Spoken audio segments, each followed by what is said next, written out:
The camera sweeps across the Senate Judiciary Committee hearing room like a slow, measured breath. This is the stage where careers have been built, reputations destroyed, and political truths buried or unearthed, often in the same hour. It's early. But the room is already packed. Senators murmur to their aides, papers rustle like distant thunder, and the occasional clearing of a throat echoes louder than it should. The press gallery is a wall of lenses and half-whispered predictions. You can feel the static in the air, the kind of stillness that only comes before something explodes. At the witness table, Stephen Miller sits like he owns the place. His posture is relaxed, too relaxed. His expensive charcoal gray suit is perfectly tailored, his smirk already loaded with pre-written dismissals. The man is a veteran of these hearings, a political brawler who knows every move before the opponent makes it. He's been briefed, prepped, war-gamed. He has a folder full of talking points and a mind full of comebacks. This isn't just testimony for him, it's performance. And he plans to win the audience before the first question even finishes. To his left and right, his legal team scrolls through tablets, nodding quietly. They know the drill. This isn't a conversation, it's a siege, and Miller is the general. Then, without warning, the room shifts. The double mahogany doors creak open, and Jasmine Crockett steps through. No fanfare, no media frenzy, no look-at-me presence. Just a quiet, self-assured stride, and eyes that have seen too much injustice to be impressed by theatrics. She's not wearing red, not trying to stand out. Her blazer is black, her heels are low. Her demeanor is still like the surface of deep, cold water. You know there's something powerful underneath, but it doesn't need to show itself yet. People barely glance at her at first. A freshman congresswoman, another nameplate, another formality. Some think she's there just to check a box to ask a few softball questions and yield her time. Some even assume shell fumbles, Stephen Miller included. But if they looked a little closer, they'd see something different. They'd see a woman who has stood toe-to-toe with judges who rolled their eyes at her, who has defended clients no one else dared to represent.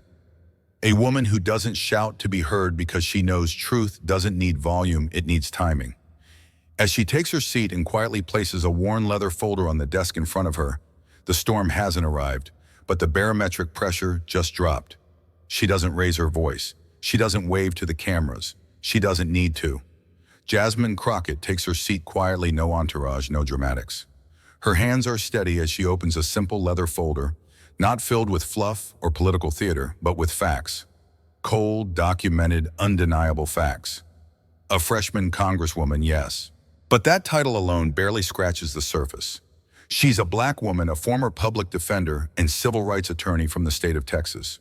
For over 15 years, she fought for clients who were forgotten by the system, dismissed by judges, or crushed by prosecutors who thought they could bury the truth under procedure.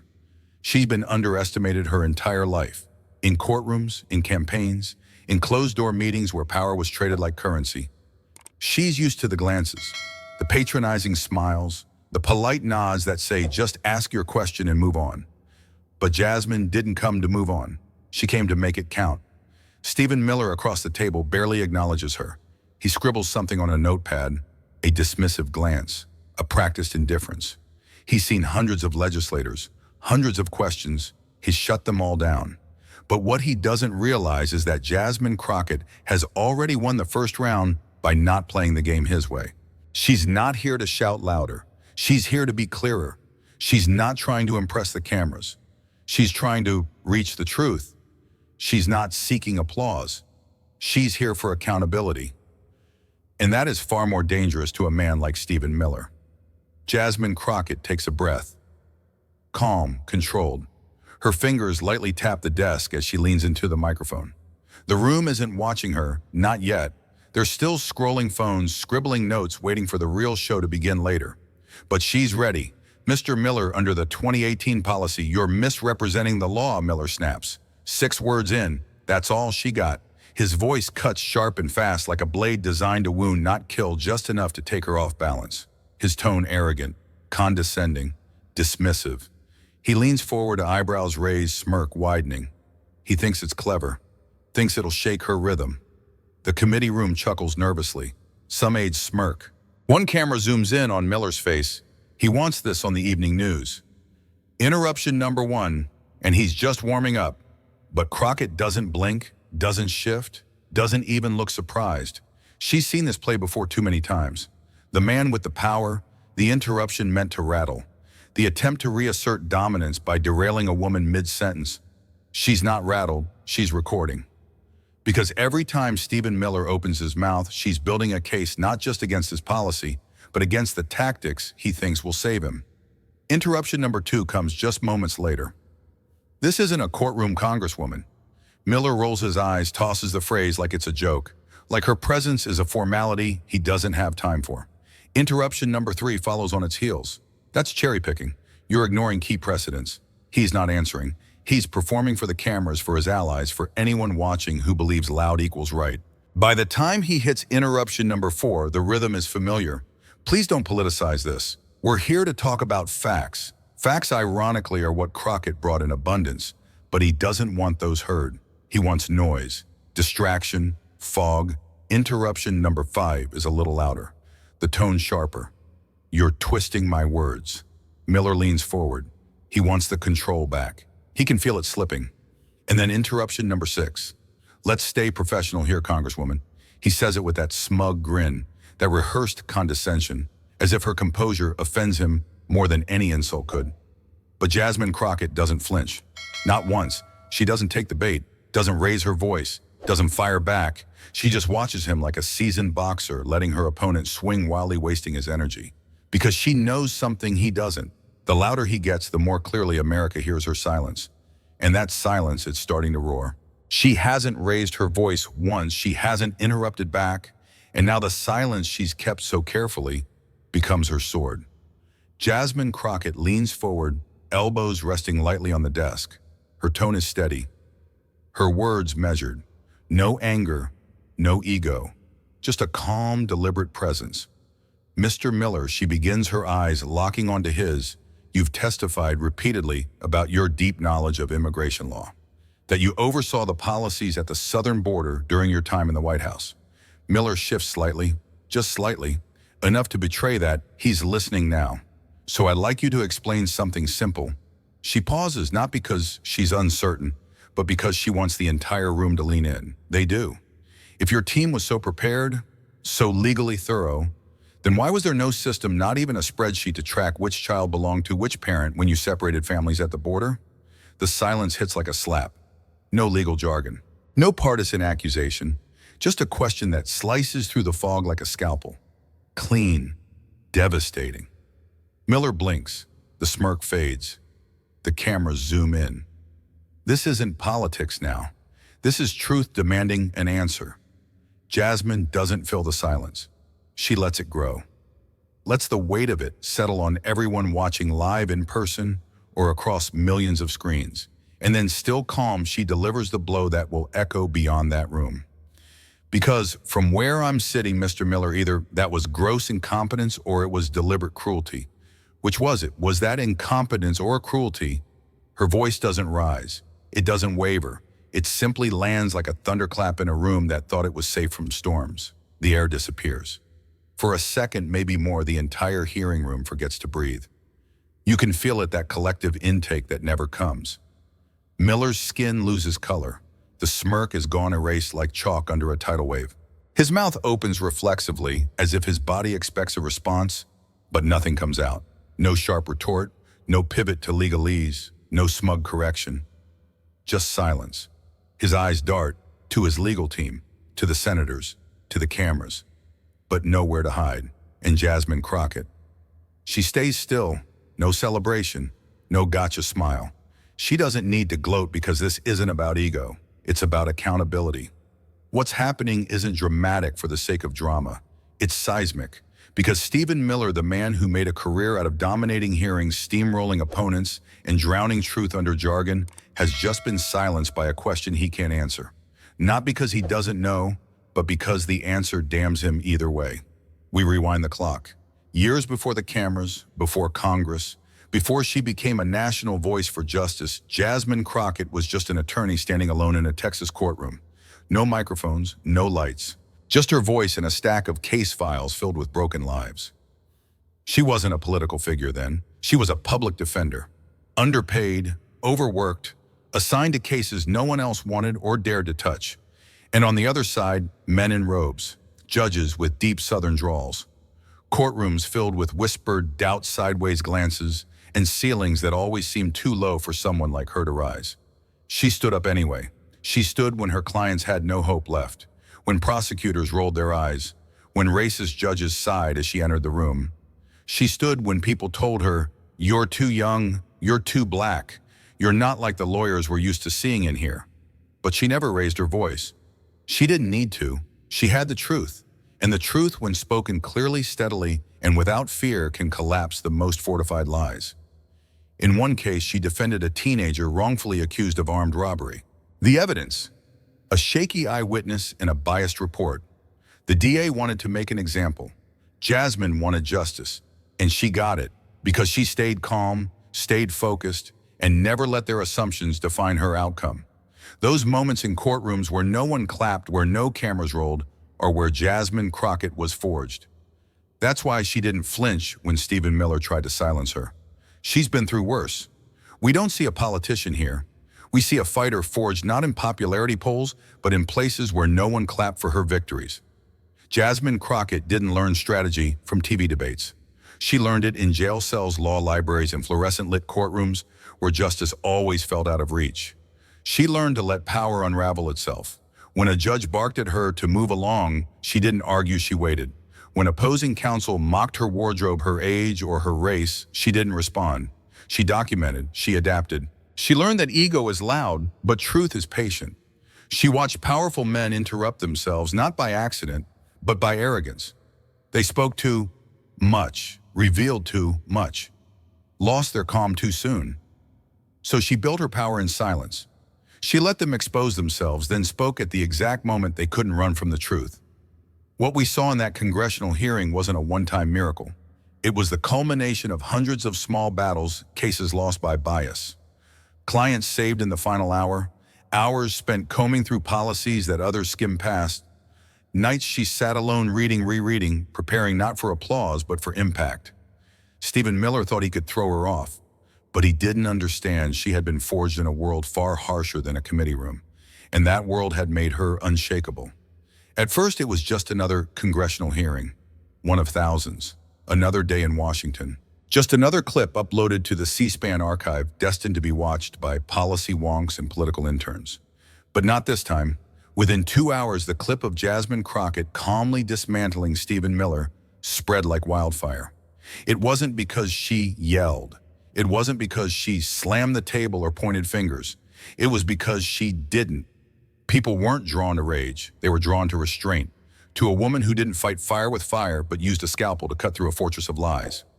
On Twitter, the hashtag Crockett vs. Miller hit trending within 90 minutes. On TikTok, creators lip-synced her line. Was that incompetence or cruelty? Instagram Reels showed slow-motion replays of Miller's reaction. YouTube channels posted breakdowns and reaction videos. Even legal experts chimed in, "This is how you cross-examine power."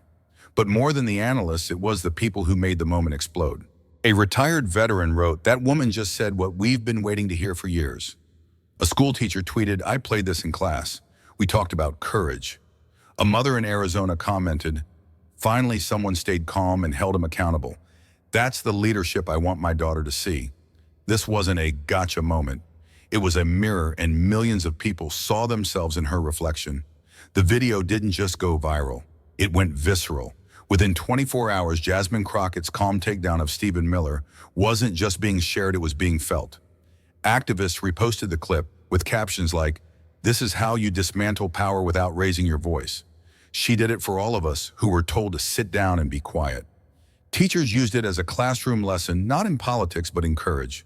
Veterans saw honor, lawyers saw mastery, mothers saw hope. In comment sections across platforms, people didn't just praise her, they poured themselves into her story.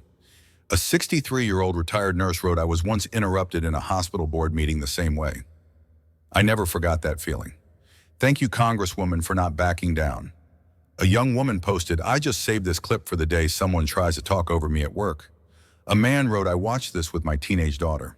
She stood up and said, 'That's the kind of woman I want to be.'" It was no longer just a clip. It became a rallying cry. The comment sections, usually filled with bots, and noise turned into a digital courtroom where people gave their testimonies not in defense of Jasmine Crockett, but in recognition of what she represented.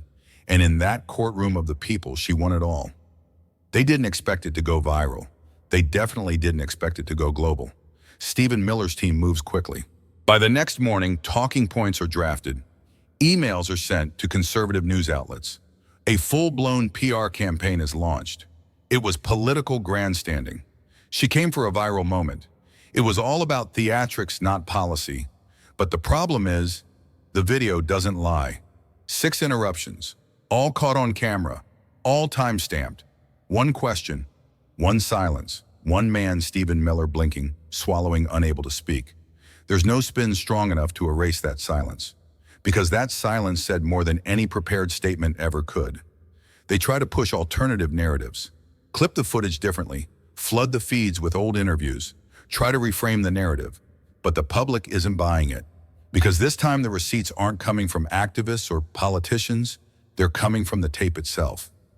The raw footage, the real-time reaction, the moment the spin machine couldn't keep up. And worst of all, they realize he never actually answered the question, was it incompetence or cruelty? Nothing. And in politics, silence is never neutral. It's either guilt or defeat. He used to walk into hearings like he owned the place. Stephen Miller was the hammer, the closer. The guy you called when you wanted to dominate the room. He didn't answer questions, he overwhelmed them. He didn't debate, he suffocated. But not this time. Now Stephen Miller isn't the man who won a hearing, as the man who blinked, the man who stayed silent, the man whose smirk faded in real time in HD. And people noticed. Clips of his silence became a symbol. A freeze frame of arrogance meeting accountability. A still shot of what happens when power finally gets questioned by someone who isn't afraid. He became a warning, not a warrior. For years, Miller's strength was never just in policy. It was in perception. He was untouchable. The architect behind closed doors. The calm chaos of every hearing room. But Jasmine Crockett didn't flinch. She didn't let the myth control the moment. She pierced the image and exposed the man behind it. And when the image cracked, the collapse was swift. Miller didn't lose a debate. He lost the thing he prized most, control. And once he lost that, the rest followed. This wasn't just a congressional hearing. It was a cultural shift, a silent revolution in the way we understand strength. Because for decades, maybe centuries, we were told that in order to win in power rooms, you had to be loud, aggressive, forceful. That if someone interrupted you, you had to interrupt them back. That domination was the only way to survive. But Jasmine Crockett broke that narrative. She didn't just challenge Stephen Miller, she challenged the playbook itself. She reminded us that true strength doesn't always sound like shouting. Sometimes it sounds like silence between 2 sentences. It looks like stillness in the face of provocation. It feels like a stare that doesn't blink when power tries to shake it. Her moment was bigger than policy. It was about presence, about a woman standing her ground not through volume but through clarity. Not through anger, but through conviction. She didn't just speak, she revealed. She revealed how discipline dismantles manipulation, how calm dismantles chaos, how truth dismantles theater. And in doing so, she offered something rare in modern politics. A template for dignity under pressure. A new roadmap for how to win when the rules were never made for you in the first place. The room hasn't moved in minutes. No papers shuffle, no chairs creak. Even the cameras seem to hold their breath. Stephen Miller is frozen in his seat, eyes lowered, hands clenched, words gone. And across from him, Jasmine Crockett delivers the line, "I've spent my career being interrupted by men who thought they could silence me. But they never did, and they never will." A pause, a silence more powerful than a standing ovation. Because this isn't just a mic drop, this is a legacy line. It's the kind of sentence that doesn't just end a conversation, it begins a movement. People watching at home aren't just clapping. They're crying. They're standing in front of their screens, whispering yes, clicking subscribe, and feeling maybe for the first time in years empowered. The screen fades to black, but the echo of her words, they don't fade. Sometimes the most powerful thing you can do is not shout louder, but stand firmer. In a world that often rewards noise, it takes true courage to stay calm, stay clear, and stand your ground. Jasmine Crockett taught us that you don't have to match the chaos to defeat it. You defeat it with preparation, with presence, and with truth. Whether you're in a courtroom, a boardroom, a family argument, or a quiet moment where someone tries to silence you, remember this. You are allowed to be calm, you are allowed to be strong, and your silence, when used with purpose, can roar louder than their noise. If this moment moved you, if you believe in truth that doesn't need to scream, if you want more stories that expose power and uplift courage, subscribe now to Mr. Exposed Stories, because silence can be a weapon, and truth deserves a microphone.